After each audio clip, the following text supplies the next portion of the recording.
ஆளின் இலை பாலகனாய் அன்று உலகம் உண்டவனே, வாலியை கொன்று அரசு இளைய வானரத்துக்கு அளித்தவனே, காலின் மணி கரை அழைக்கும் கனபுரத்து என் கண்மணியே, ஆழிநகருக்கு அதிபதியே அயோத்திமணி தாலேலோ.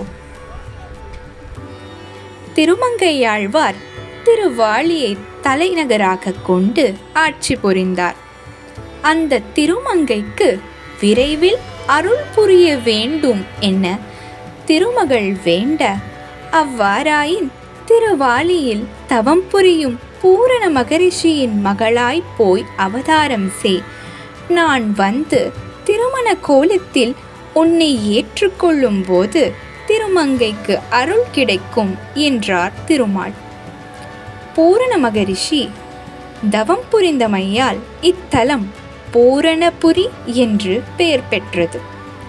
திருமால் திருமண கோலத்தில் வந்து திருமகளை மனம் புரிந்து கொண்டு திருவாலிக்கும் திருநகரிக்கும் இடைப்பட்ட வேதராஜபுரம் என்ற இடத்தில் வரும்போது திருமங்கை வழிமறித்து வழிப்பறி நடத்த பெருமாள் திருமங்கையில் செவிகளில் அஷ்டாட்சர மந்திரத்தை உபதேசம் செய்து திருமங்கையை ஆட்கொண்டார்.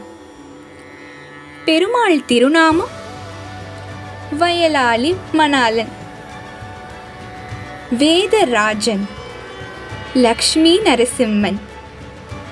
திருநிலை மேற்கு நோக்கி இருந்த திருக்கோலம்.